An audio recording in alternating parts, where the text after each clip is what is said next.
નારદજીને થયું કે આ 5 જણા ઘરમાં એક સાથે આનંદમાં નથી રહી શકતા, તો ભગવાનનો આટલો મોટો પરિવાર પ્રભુ કઈ રીતે રહેતા હશે?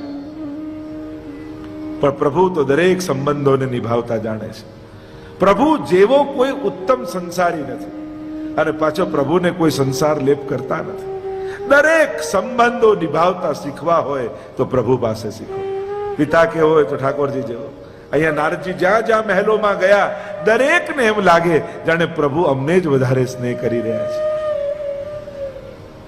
એના જેવો સ્નેહી કોણ, એના જેવો મિત્ર કોણ, એના જેવો સખા કોણ, એના જેવો બંધુ કોણ, એના જેવો પિતા કોણ? દરેક સંબંધોમાં કૃષ્ણને મૂકીને જુઓ, એના જેવો બીજો કોઈ સંબંધી નહીં મળે.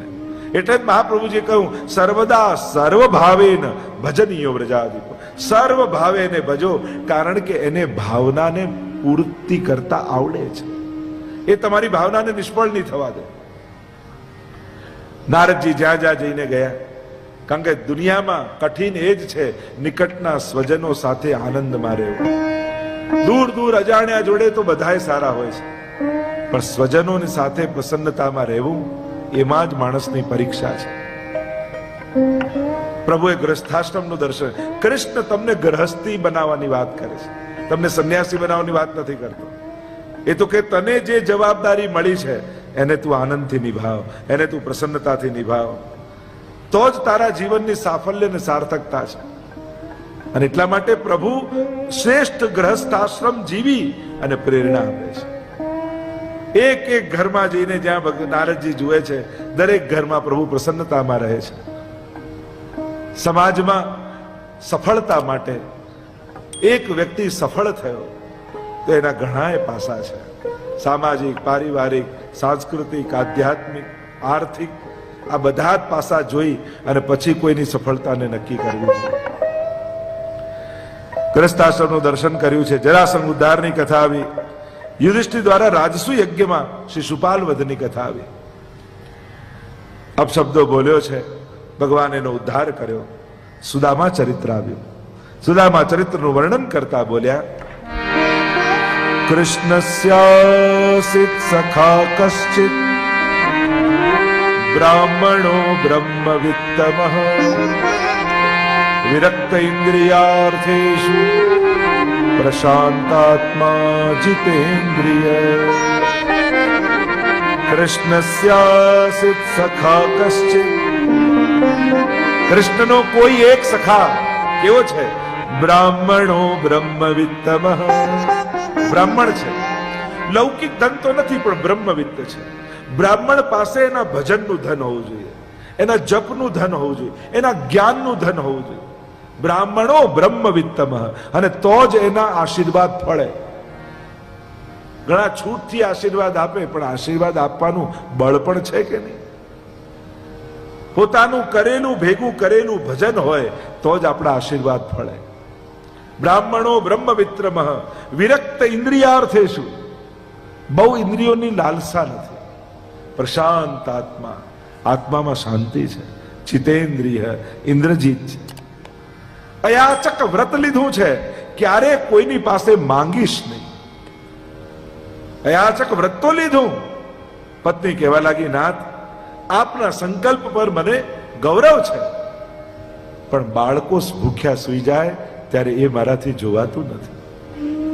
હું તો આપની સાથે ભૂખી રહી લઉં, પણ બાળકો જ્યારે રાતના રડતા હોય કે મને કંઈક ભોજન આપો, અને આપણા ઘરમાં કાંઈ ન હોય, દૂધ માંગે તો એ લોટ પાણીમાં ભેળવીને પછી એમને પીવડાવું.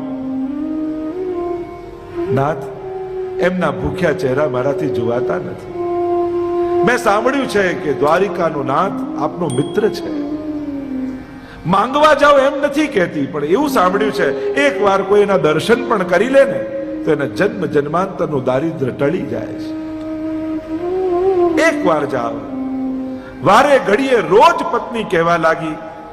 ત્યારે સુદામાજીને એમ થયું, આ પત્ની નથી બોલતી, મને લાગે છે દ્વારકાધીશને મને મળવાની ઈચ્છા થઈ લાગે છે, અને એટલા માટે એની જીવા પર બેસીને મને આમંત્રણ આપી રહ્યા છે. જો ઘણીવાર ઘણા લોકો કોઈ વાત કહે ને ત્યારે સમજદાર સમજી જાય કે હમણાં આ નથી બોલતા, આની જીભ પર બેસીને ભગવાન મને કંઈ કહી રહ્યા છે. ક્યારેક કોઈ ગુરુના મુખે કોઈ એવી વાત નીકળે, કોઈ પ્રભુના મુખે, ક્યારેક કોઈ વ્યક્તિના મુખે. ભગવાન સીધો આવીને કહેતો નથી, ક્યારેક ને ક્યારેક કોઈની જીભનો ઉપયોગ કરી આપણને સંકેત કરતો હોય છે. એ તો આપણી ભક્તિની એવી તૈયારી જોઈએ કે આપણને સમજાઈ જાય, હમણાં આ નથી બોલ્યા, ઠાકોરજીએ મને કંઈક કહ્યું છે, પ્રભુ મને કંઈક સંકેત કરી રહ્યા છે.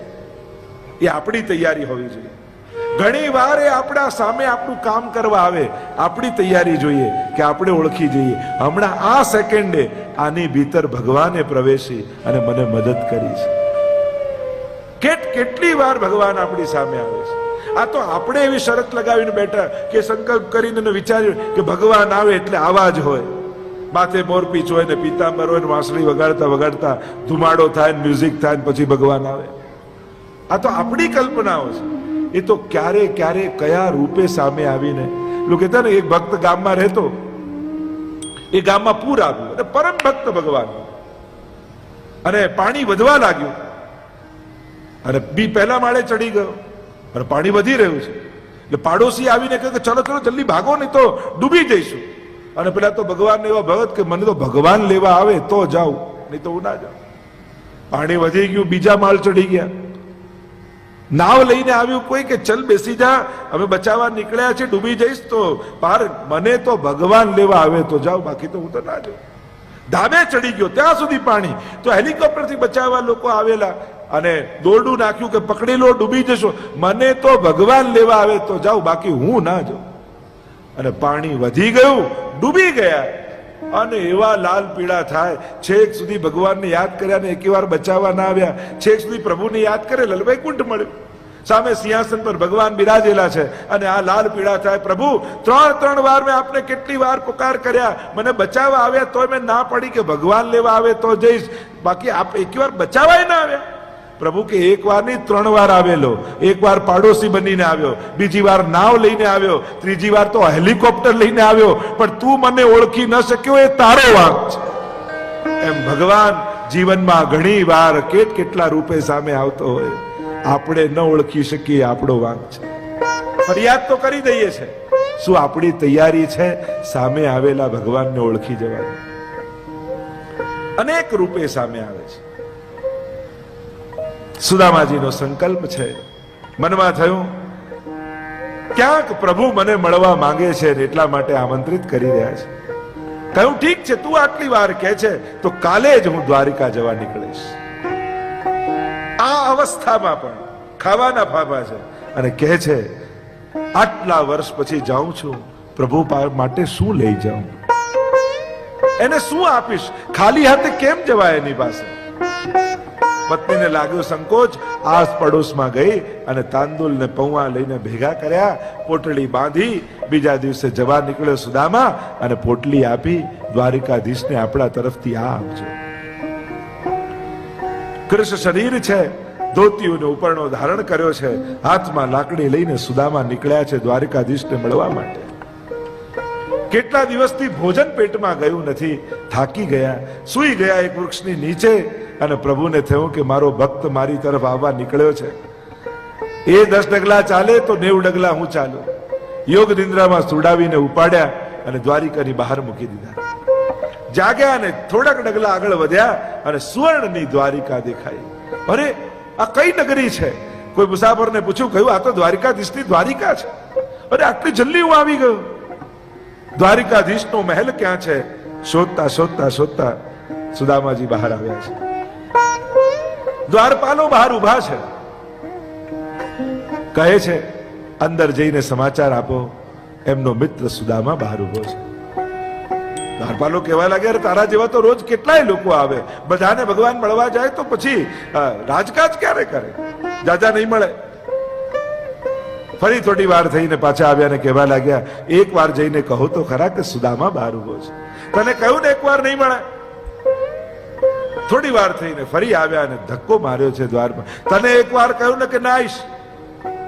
આંખમાં આંસુ આવી ગયા. આટલા વર્ષે હે પ્રભુ તને મળવા આવ્યો ને તું દર્શન નહીં આવ્યો. રડતી આંખે દ્વારપાલોને વિનંતી કરે છે કે હું વંદન કરું છું, વિનંતી કરું છું, એક વાર જઈને કહી દો અંદર કે એનો મિત્ર સુદામા બહાર ઉભો છે. દ્વારપાલોને પણ થયું આ આટલી વાર કહે છે તો લાવ એક વાર જઈને કહી તો દઉં. દ્વારપાલો ભીતર આવ્યા છે, સોનાના ઈંડોળે પરમાત્મા ઝૂલી રહ્યા છે, અને જઈને સમાચાર આપ્યા, મહારાજ બહાર કોઈ ગરીબ બ્રાહ્મણ ઉભો છે, પોતાનું નામ સુદામા કહે છે. અને જ્યાં સુદામા નામ કર્ણમાં પડ્યા, પરમાત્મા દોડ્યા છે, ભાગતા જાય, ફલાંગો ભરતા જાય, કૂદતા જાય. આઠે પટરાણીઓ ચકિત થઈને જુએ છે, આટલા રાજા મહારાજાઓ મળવા આવ્યા, પણ આ રીતે તો પ્રભુ ક્યારે સ્વાગત કરવા દોડ્યા. ભાગતા ભાગતા ભાગતા બહાર આવીને બાથ ભીડી છે સુદામા. અરે મિત્ર, આટલા વર્ષો પછી તને મારી યાદ આવી, આવ આવ, પધારો પધારો કરી પોતાના સુવર્ણના સિંહાસન પર સુદામાને બિરાજમાન કર્યા છે. પાઠે પટરાણીઓને કહ્યું, જલ્દી કેસરનું જળ લઈને આવો, મારે આના ચરણ પખારવા છે. રાણીઓ કેસર વાળું જળ કરે એના પહેલા પાની પરાત કો છુયો નહીં, આ સુવર્ણ જલ સે પગ ધોએ. એ જલ લઈને આવે એના પહેલા તો પ્રભુએ પોતાના અશ્રુઓના જલથી સુદામાના ચરણ પખાર્યા છે. બસ સુદામાની સામે જોતા જાય ને રડતા જાય પ્રભુ, અને અહીંયા સુદામા રડતા જાય. અરે પ્રભુ, આ શું કરી રહ્યા છો? ના, હું જે કરું છું મને કરવા દે. કારણે નથી, મારી ઈચ્છાથી મેં ઓઢેલી છે. જે આપનું આપેલું આપને ધર્યા વગર ખાઈ જાય, એની તો આ જ દશા થવી જોઈએ. પ્રભુ કહે તો નાનપણની વાતો, નાનપણમાં નિર્દોષ ભાવમાં થયું હોય એ તો બધું ભૂલી જા સુદામા. હવે તો નવું જીવન શરૂ કરવાની વાત છે. ભાભીએ મારા માટે કંઈક મોકલ્યું છે. પ્રભુના મહેલ અને વૈભવને જોઈને પોટલું સંતાડવા લાગ્યા સુદામાજી. પ્રભુ કહે, સુદામા, હજી સંતાડવાની આદત તારી ગઈ નથી, બતાવ કાર્ડ શું છે. અને હાથમાંથી ઝૂંટવી અને મુઠ્ઠી ભરી ભરીને તાંદુલ પ્રભુ આરોગે છે. કુબેરનો વૈભવ એને આપી દીધો છે. એક આ તાંદુલ 2 મુઠ્ઠી આરોગીને કુબેરનો વૈભવ આપ્યો. સુદામાને તો ખબર ન પડી કે શું થઈ રહ્યું છે. પ્રસન્ન થાય છે જો હું પ્રભુને આપી રહ્યો છું. આપણે રાજી થઈએ ને, મેં ઠાકોરજીને આ આપ્યું, મેં ઠાકોરજીને આ આપ્યું, મેં ઠાકોર. તને કોણે આપ્યું? એક ફૂલ તોડીને આપણે ઠાકોરજીને કહીએ કે મેં ફૂલ ધર્યું.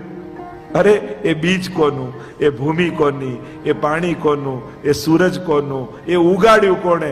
આપણે તો તોડ્યું ને કહીએ મારું ફૂલ. અરે તું ફૂલ જ છું કે સમજે છે ફૂલ તારું છે? એનું જ છે. આપણા થકી એના સુધી પહોંચે છે. બસ આપણું તો કાંઈ નથી હોતું. આપણે શું લઈને પેદા થઈએ છે? આપણા કર્મો. અને શું લઈને જઈએ છે? આપણા કર્મો.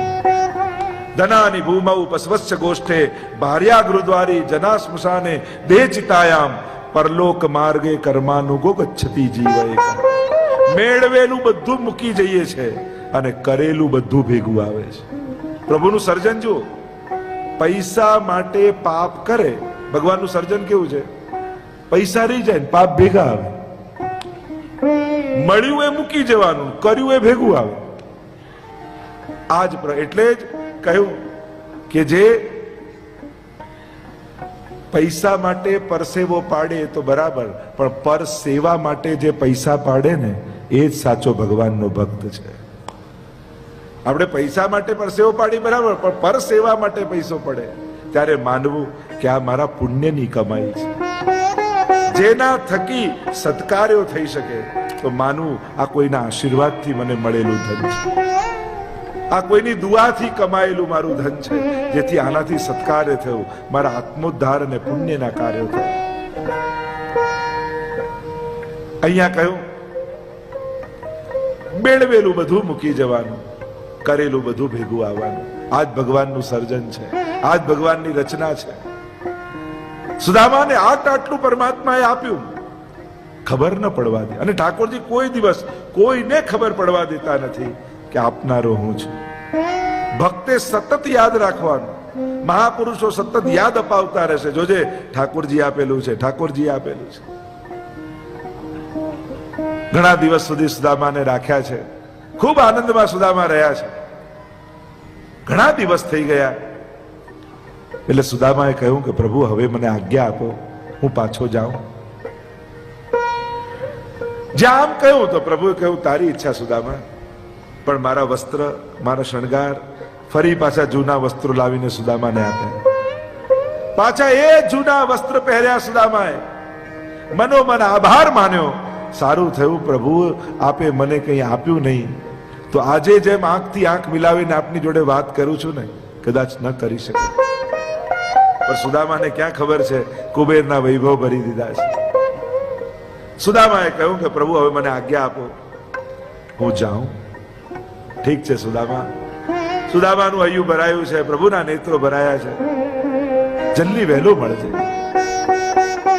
4 ડગલા ચાલીને ઉમરે પહોંચ્યા સુદામા, અને પ્રભુએ પાછળથી અવાજ લગાવ્યો, સુદામા. પાછળ વળીને સુદામા જુએ, શું છે પ્રભુ?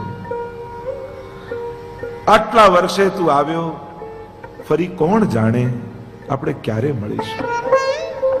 હા પ્રભુ, કોણ જાણે ક્યારે મળાય. પ્રભુ કહેવા લાગ્યા, સુદામા તારી કોઈ નિશાની તો આપતો છે. સુદામાને સંકોચ થયો કે પ્રભુ મારી પાસે તો કાંઈ નથી, હું આપને શું નિશાની આપું. પ્રભુ કહે, મારે બીજું કાંઈ નથી જોઈતું, તારી પાદુકા કાઢીને જતો, તારી પાદુકા મૂકતો જા. એને જોઈ જોઈને હું તને યાદ કરીશ. પ્રભુ મારી પાદુકા, લોકો આપની પાદુકાનું પૂજન કરે, એને માથે ચડાવે, મારી પાદુકા આપ રાખો એ કોઈ યોગ્ય થોડી છે. ના સુદામા, મારી ઈચ્છા છે તું તારી પાદુકા મૂકીને જા. ઠીક છે પ્રભુ, આપની જેવી ઈચ્છા. દરવાજાના ખૂણે બંને પાદુકાઓ કાઢી ખુલ્લા પગે સુદામા દ્વારિકાની બજારમાં નીકળ્યા છે. અને આ જોઈ હવે તો 8 પટરાણીઓનો પિત્તો ગયો. હદ કરો છો પ્રભુ આપ. આ ગરીબ બ્રાહ્મણની પાદુકા પણ લઈ લીધી અને આમ ખુલ્લા પગે જાય, સારું લાગે છે? આવું કેમ કર્યું પ્રભુ આપે? પ્રભુ કહે, મેં જાણી કરીને પાદુકા લઈ લીધી. કેમ પણ પ્રભુ?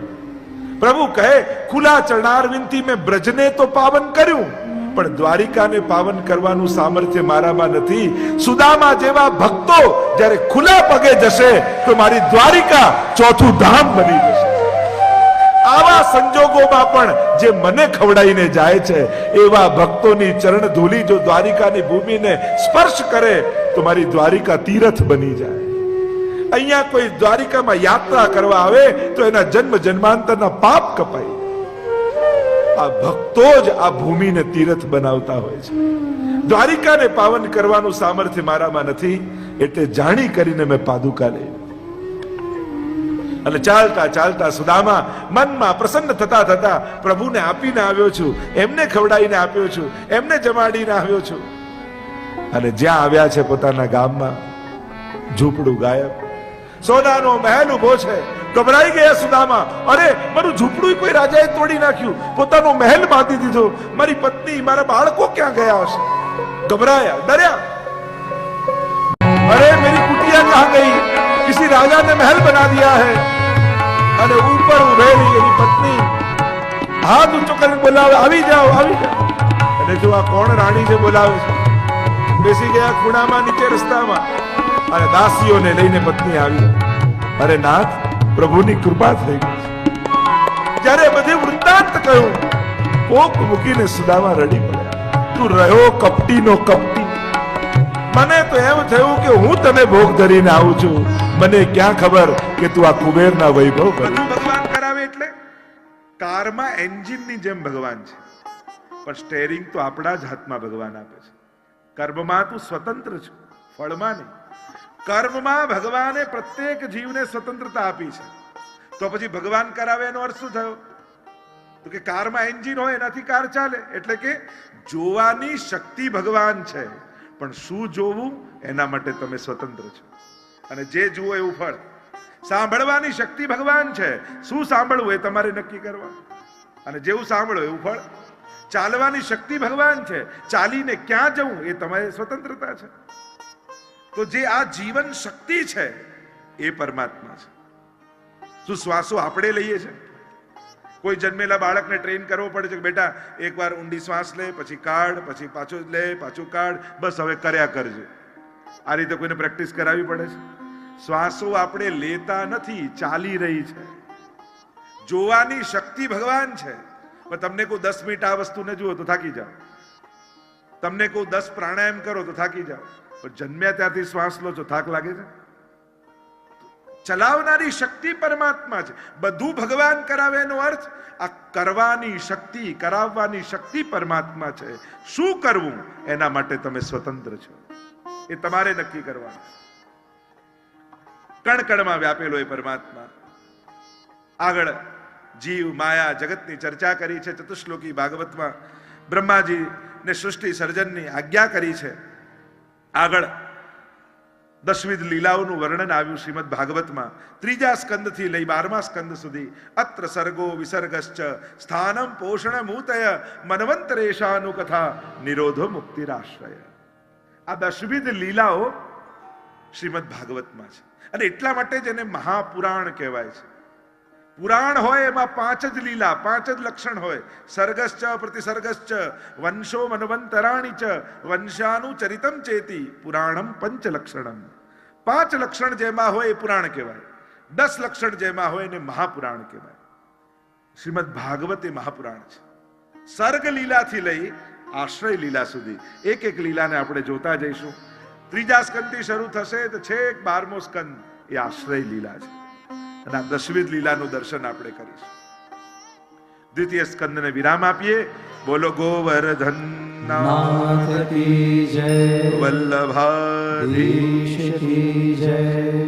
તૃતીય સ્કંદ સર્ગ લીલા, સર્જનમ સર્ગ. 33 અધ્યાય. આ જે કાંઈ સર્જિત છે એ પરમાત્મા દ્વારા છે. પ્રભુ જ દ્વારા આ સમગ્રનું સર્જન થયું છે. કારણ કે પ્રત્યેક વિજ્ઞાનનો નિયમ છે કે બળ વગર ગતિ ન થાય. ક્યાંક કોઈ બળનો ઉપયોગ થઈ રહ્યો છે એ જ ઈશ્વર છે. સર્જનમ, આ સર્જન ભગવાનનું છે. ભગવાનના સર્જનમાં વૈવિધ્ય છે, વિરોધ નથી. એટલે 2 પ્રકારના સર્જન કયા? દૈવી સર્ગ અને આસુરી સર્ગ. બંધ સૃષ્ટિ અને મુક્ત સૃષ્ટિ એ મહાપ્રભુજી સમજાવ્યું.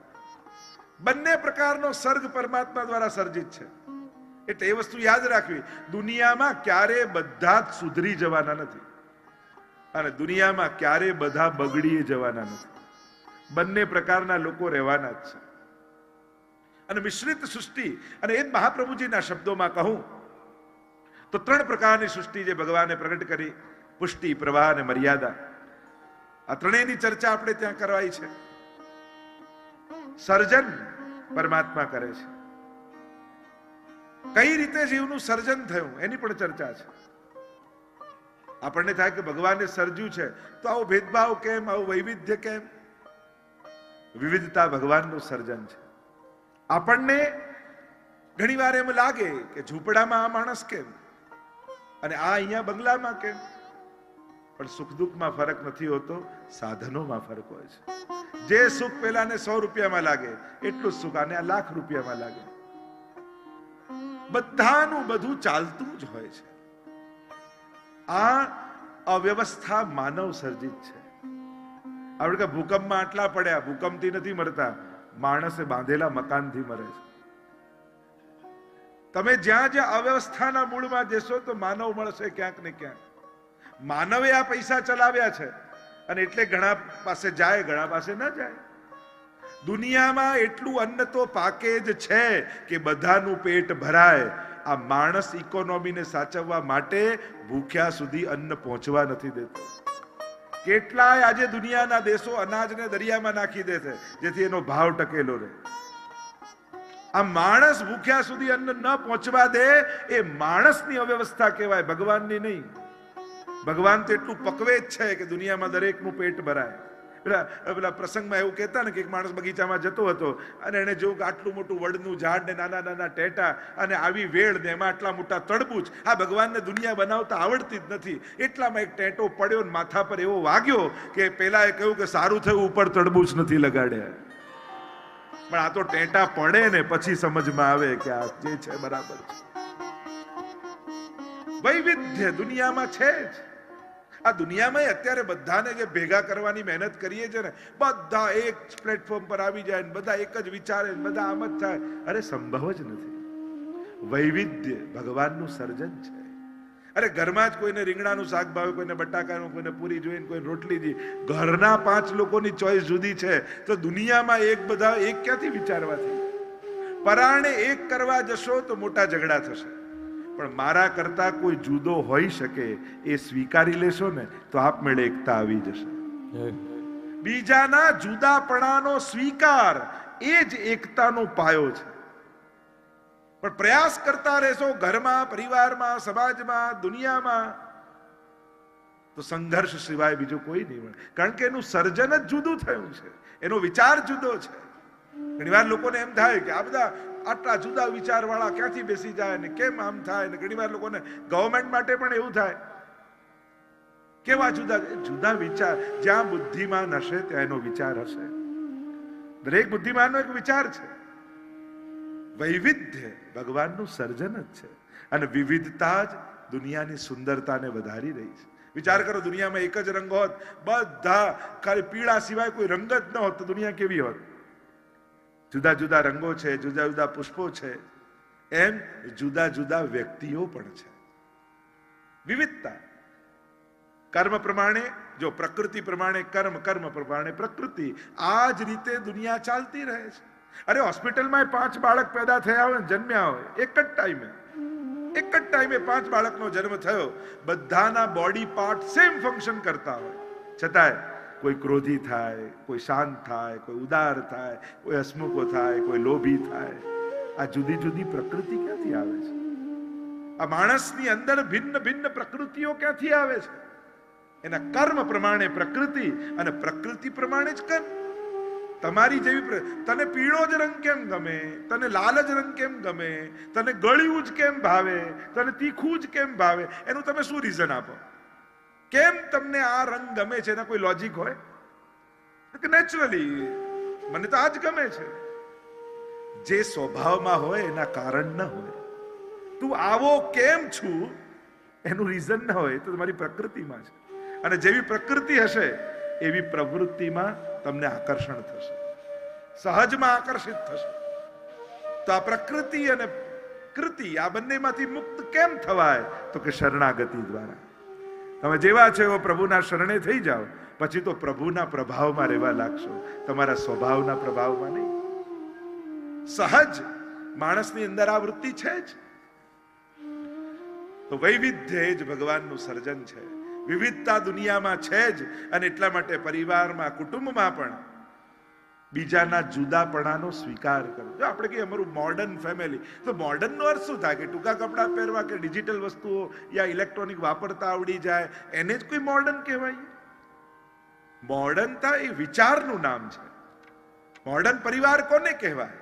જેના ઘરમાં દરેકની વાત સંભળાતી હોય, નાનાથી લઈ મોટાના દરેકને મતને મહત્તા અપાતી હોય. મોડર્ન તો એને કહેવાય કે જે નવા વિચારોને સ્વીકારી શકે. ઘણાને એવું થાય જૂનું એ જ સારું, અને ઘણાને એમ થાય કે જૂનું બધું જ નકામું. આ બંને ખોટા વિચાર છે. નવી વસ્તુનો સ્વીકાર જીવનમાં થવો જોઈએ. જૂનવાણી થવું, ધર્મ એટલે બધું જૂનું જ ગમે એવું જરૂરી થોડી છે. ઘણા લોકોને અમારા માટે એવું થાય કે આ તો જે શ્રી એટલે એમને બધું જૂનું જ ગમે. અરે કારમાં જતા હોય ને તો સોંગ્સ પણ જૂના વગાડે. ક્યાં તો માણસ અમને તો બધું જૂનું જ ગમે, એટલે જૂની જૂની વસ્તુઓ ઘરમાંથી કાઢે બધું શોધીને. ના, આ તો નવી ડિઝાઇન છે, જૂની ડિઝાઇનની ચાદર કાઢો. લોકોને એમ થાય કે ઘણીવાર ધર્મ સાથે જોડાયેલા હોય એટલે બધું જૂનું જ ગમતું હોય. નવા વિચારોનું સ્વાગત થવું જોઈએ. દુનિયામાં કંઈ પણ નવું આવે અને ઉપયોગી છે માનવ જાતિ માટે, તો એનો સ્વીકાર થવો જોઈએ. વૈષ્ણવતા, નૂતનતા. આપણે તો ગુસાઈજી રાગ, ભોગ, શૃંગાર ત્રણેયનો સ્વીકાર કર્યો. મારા ઠાકોરજીની પ્રસન્નતા થાય. વૈવિધ્ય સર્જન છે. અહીંયા પ્રારંભ કર્યો છે. ભગવાન પ્રયાસ કરે છે કે કૌરવ અને પાંડવોનું યુદ્ધ ટળી જાય, લડાઈ ન થાય ભાઈઓમાં. એટલે પ્રભુએ કહ્યું કે હવે સમાધાન કરાવવા માટે હું પોતે જઈશ, દુર્યોધનને હું પોતે સમજાવીશ અને યુદ્ધ ટળે એનો પ્રયાસ કરીશ. નક્કી કર્યું છે કે હવે દુર્યોધનને મનાવવા માટે ભગવાન પધારે છે. અને નગરવાસીઓને ખબર પડી કે સ્વયં પરમાત્મા પધારી રહ્યા છે, તો ગામની બહાર બધા પહોંચી ગયા છે, ફૂલની વર્ષા કરે છે, પ્રભુનું સ્વાગત કરે છે. ચારે બાજુ દ્વારિકાધીશનો જયઘોષ થઈ રહ્યો છે. પ્રભુ રથ પર સવાર થઈને પધાર્યા છે. વિદુરજીને સમાચાર મળ્યા. વિદુરજી સમજાવવા માટે ગયા હતા દુર્યોધનને, અને દુર્યોધને અપમાન કરીને કાઢી નાખ્યા. ઘર મહેલ છોડીને વિદુરજી કુટિયા બાંધીને રહે છે, પ્રભુની ભક્તિ કરે છે. એટલે જ કહેવાય કે જ્યાં ભગવાન અને ભગવદી આ બેનું અપમાન થાય ને ત્યાં પછી સુખ બહુ વાર ટકતું નથી. દુર્યોધને માનો પોતાના દુર્ભાગ્યને પોતે આમંત્રણ આપ્યું છે. ઘણીવાર સંત, ભક્ત, ભગવદી અને ભગવાન આનું અપમાન જ્યાં થાય ત્યાં પછી લક્ષ્મી પણ ટકતા નથી, સૌભાગ્ય પણ ટકતું નથી. વિદુરજી તો ગયા છે. પ્રભુ પધાર્યા, સમાચાર મળ્યા એટલે સુલભાજી અને વિદુરજી દૂર ઉભા ઉભા પ્રભુના દર્શન કરવા માટે આવે છે. પ્રભુ બધાના અભિવાદનને ઝીલતા ઝીલતા આગળ પધારે છે. દ્રષ્ટિ પડી વિદુરજી પર. કાકાજી નમસ્કાર. અને વિદુરજી વંદન કરી રહ્યા છે. આ હરખ થઈ ગયો, ઠાકોરજીની દ્રષ્ટિ અમારા પર પડી. કેવા ભાગ્યશાળી છે. સુલભાજીએ કહ્યું, સાંભળો છો, મારા મનમાં તો બીજો મનોરથ આવ્યો. શું? ઠાકોરજી આજે આપણા ઘરે ભોજન કરવા પધારે તો કેવો આનંદ આવે. અરે પાગલ હો ગયો.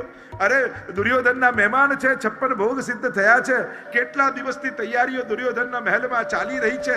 દ્વારકાધીશ આવશે તો આમ ભોગ ધરીશું, આ રીતે ભોજન કરાવીશું, આવી વ્યવસ્થા કરીશું. આપણી કુટિયામાં કોઈ પધારતા હશે? પ્રભુનો તો રથ આગળ ચાલ્યો. દુર્યોધન પાસે આવીને પરમાત્મા સમજાવે છે, દુર્યોધન માની જા, હજી એ મોકો છે. તને ન ગમતા હોય એવા 5 ગાંવ, જેમાં કંઈ જ ઉગતું ન હોય, પાકતું ન હોય, એવા બંજર 5 ગામ તું આપી દે પાંડવોને. હું જવાબદારી લઉં છું. પાંડવોને હું મનાવી લઈશ, યુદ્ધ ટળી જશે. પણ જેની મતિ બગડી હોય એને ભગવાન પણ સમજાવી શકતા નથી. જેની બુદ્ધિ ભ્રષ્ટ થઈ હોય એને ગુરુ કે મહાત્માના શબ્દો પણ સમજમાં નથી આવતા. जाको प्रभु दारुण दुख दे ताकि मति पहले है. जहां सुमति तहां संपत्ति नाना और जहां कुमति तहां विपद निधाना. बुद्धि बगड़े એ દુર્ભાગ્યની પહેલી નિશાની છે.